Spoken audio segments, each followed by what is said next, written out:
What is happening, guys? Junior's Tech here, back with another video. Now today's going to be quite an exciting one because we're taking a look at a brand new liquid AIO from Sahara Gaming, and this is the EX360 version. So let's do the unboxing and then the install. Let's go.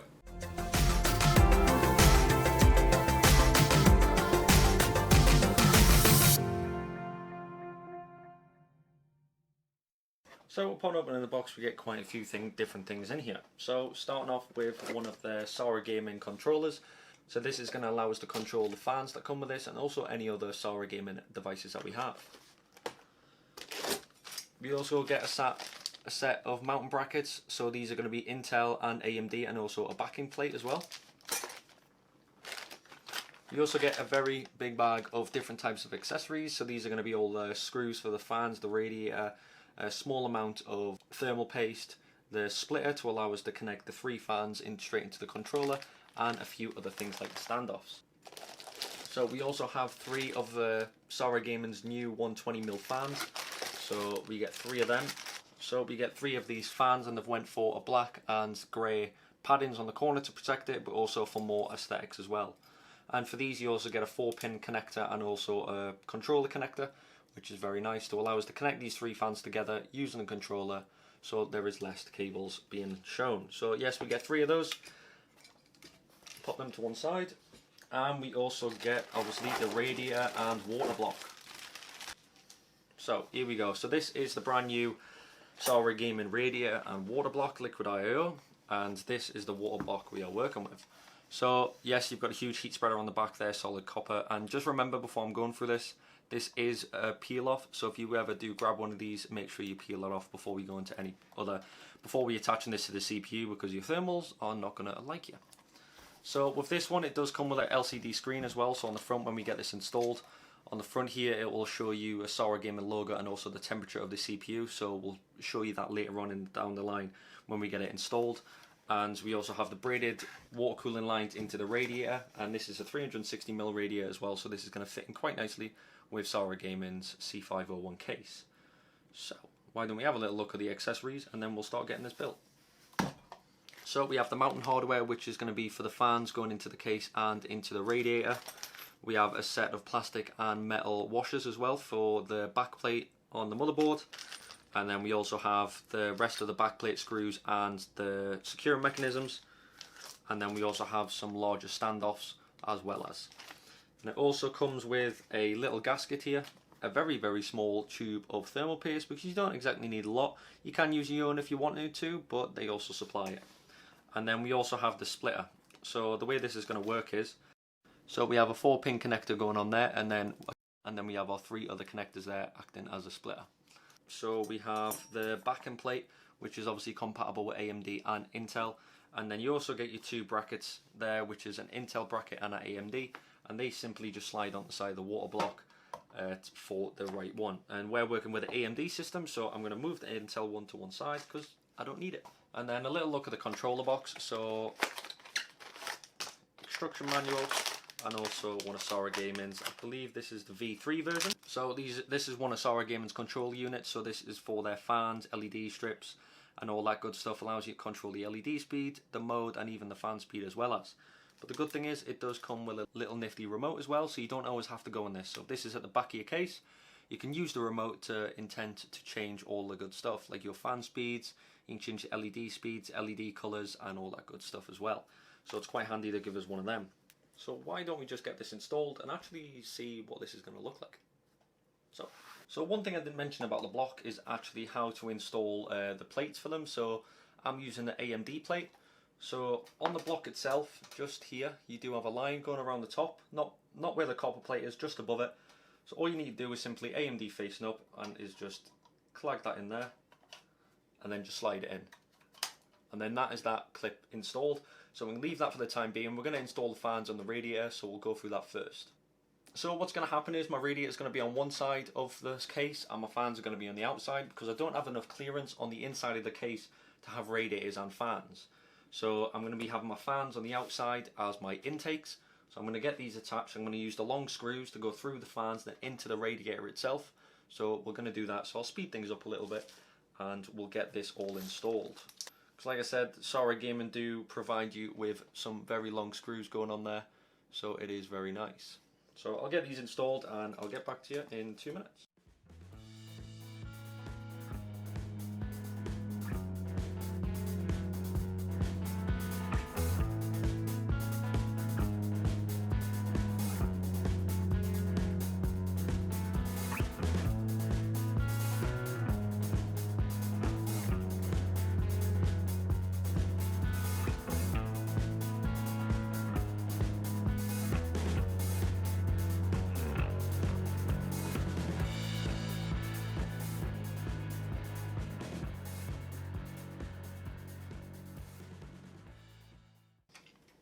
So there we go, we have all 3 of the fans plugged in, and we also have the cables routed to the closer side of the back of the case. So this is allowing us to get more cable management and prevent the cables from being looped around the fans and possibly getting caught in the fans as well. So we have that attached to this side, and we have the radiator on the inside of the case as well. So we're going to take a look at the inside now. So as you can see, we have the radiator on this side and we have fans on that side, so it's going to be bringing air in through the radiator and then so on. So, and we have the water block here as well. So the water block is actually going to be fitted like that. So we're going to have the pipes going downwards. So hopefully they'll be missing the GPU. So what we need to do is get the back plate on and get that installed, and then we can start from there. So like I said, we're going to be using this back plate. So it does look a little bit weird. So you've got the longer single pins here are for Intel, and then the individual double holes there are for AMD, because you've got AM4 and AM3 bars there, so it's going to work for your AMD system. So we need to get this installed. So we are going to need to use these standoffs here for the backplate. So these are going to go from the backplate through to the motherboard, and we're going to get them sorted out now. So some of these little plastic washers here, we need a few of them just so we protect in the motherboard and the standoffs. So in regards to the backplate, as soon as you've got your backplate screws on and your washers, that's pretty much what it'll look like. A little bit futuristic, but then this is just going to go straight into the back of your motherboard. And then that's pretty much what it'll look like. And you can't really see very well at the moment, but there's the 4 screws that are protruding through. So that's what it's going to pretty much look like at the moment. And then what we need to do from here is take our plastic little gaskets and then slide them over this side as well. Pretty much like an extra layer of protection as well, because you don't want anything damaging the motherboard. You don't want any metal or anything contacting with it. So they really have thought of every avenue here, because I'm just adding the plastic grommets now. They give you a few extra as well, so if you lose one, it's not going to be an issue. You've got plenty of extras, so it's all good.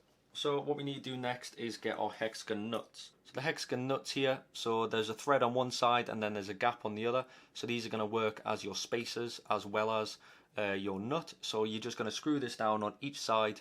Simple as that. So that's one already installed, so I'm just going to quickly do the rest of them. So I now have them installed. So as you can see, I've got my hexagon nuts and then I've got the rest of the bolt that is protruding through. So that's where we are at the moment. So all we need to do from here is we need to take our metal gaskets here. So these are pretty much the rivets. And then we need to put the water block on, put one of these on each side.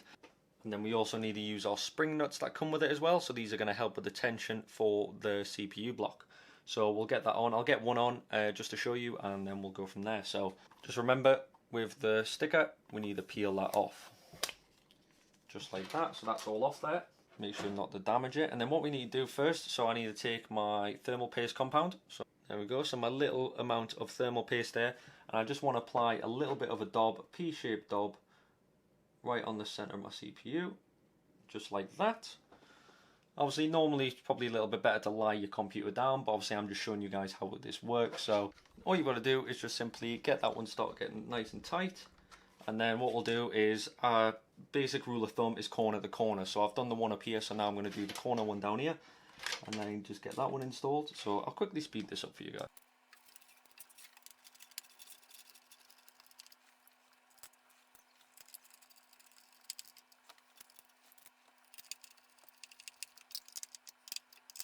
So as you can see there, I've got it installed. We've got a pump here. We've got our lines going up to our radiator, which we have the fans on the front.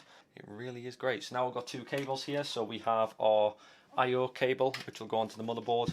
We have a connector there as well, which will go into the Sahara gaming control box. So what I'm going to do with these is I'm going to route them up and then through one of the holes at either side of my motherboard here to try and get as little cabling as possible.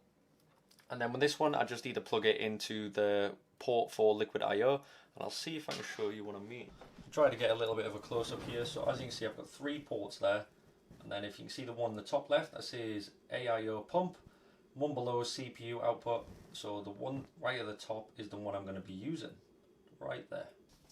So there's a few things we can work with here from the fan. So we have the 6-pin connector there at the top, which is going to go into our controller. And then we also have a 4-pin connector there as well, which is going to connect the fans together.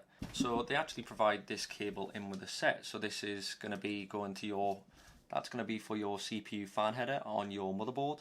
And then your 3 fans are basically going to input into these. So I'll get that done first of all. So I'll get all my fans installed into this one clip. Yeah, they very easily slide in together. So on each side there is little lines there that leave and assist you. So they just slide together just like that, so you can't go wrong. And then there they are. So that's nicely installed. And then all you need to do is connect the last one, which will be this one. This one just needs to go into your CPU fan header. And there we go. So they're all installed. It looks a bit like a snake's nest at the moment, but don't worry, we're going to get that sorted.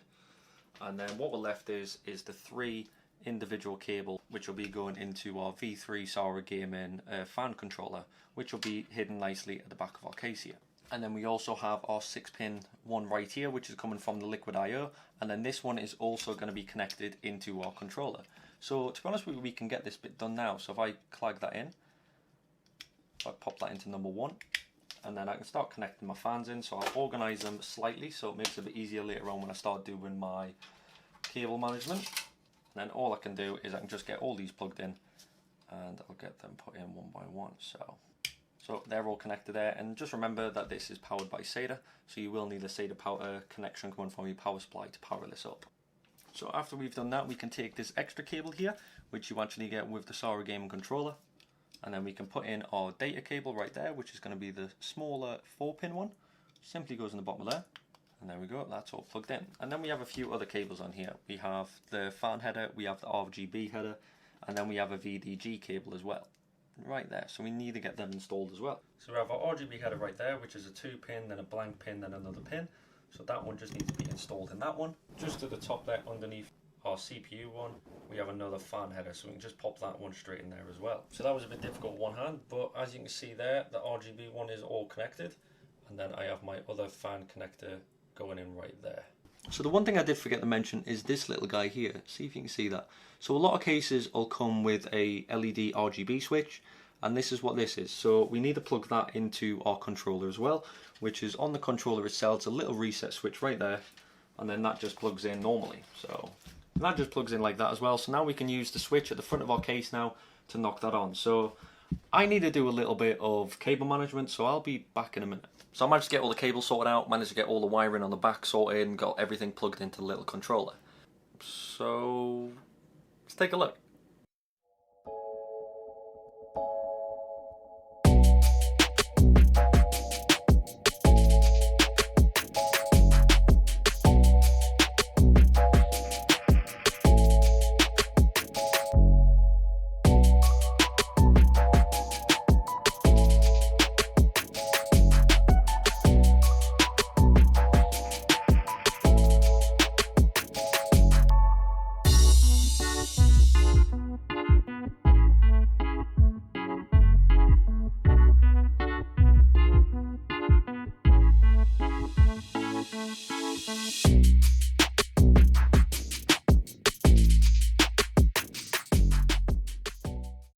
So as we can see by what I've just shown you there, it looks absolutely incredible. The fans on the front that I've got connected to the controller allows me to connect all my fans and the CPU block to the motherboard, so there is completely synced up. As you can see, kind of got a blue effect going on at the moment. But with a little handy dandy remote that they give you that can help control the controller, you can mess around with the LED speed, the fan speed, and even changing the colours. And I think there's something like 76 different variations of colours you can choose. So there is a huge variety, but I think it turned out very nice. So yes, we are using the brand new EX360 series water cooling liquid AIO, and as you can see, you've got the LED screen there, which has got the temperature gauge, and it's also got a little Sahara gaming logo going on above it, which is a very nice touch. Now I'm also using 3 of Sahara Gaming's Typhoon 140mm fans at the top, 2 at the top for my intakes and 1 at the back being my exhaust. And then I've also got the 3 brand new Sahara Gaming 120mm fans at the front, which is in coerce with the radiator as well. So it turned out so great. The water block itself is extremely nice. So you can see on the side, obviously we've got the LCD screen here, which is going to tell us our temperature output. And then yeah, so I'm going to be able to monitor my CPU temperature without having to go to diagnostics. I can just simply look at the CPU block and it's going to tell me exactly what I need to do. So it is currently at 22 degrees because I'm not using anything with it and I've only just knocked it on. But when I start getting into my gaming and rendering videos, I'm sure the temperature is going to start going higher. But I'm sure the CPU is going to stay very cold while using this guy. And I am very happy the way this turned out. So we can see on the front as well with the new fans, obviously if I knock the fans off for a second, we can see them go there and they look incredible. But yes, we have the 3 new 120mm fans as well that came with the radiator and they do look incredible. You've got the matte black on the outside and you've got your grey pads on each of the corners, which makes them look extremely nice. But like I said, this was extremely easy to install. As you can see, we've got the radiator on the side and we've got our pipes coming down, which is just missing the GPU. Then straight into the block here, which is very nice. The pipes are also coated in material as well, which is going to help them last a lot longer. And on the block themselves, they do have swivel pivots, so that then there's no chance of them leaking at any point. They're also protected on the tops here as well, going into the radiator, so there's no reason for me to worry about anything that's going on there. But there we go, guys. So that was the new Liquid AIO EX360 series from Sahara Gaming. All the links are going to be in the description if you want to go check these out, and also there's going to be a link there for the Sahara Gaming website as well as. Please do go check them out. This is brand new Liquid AIO.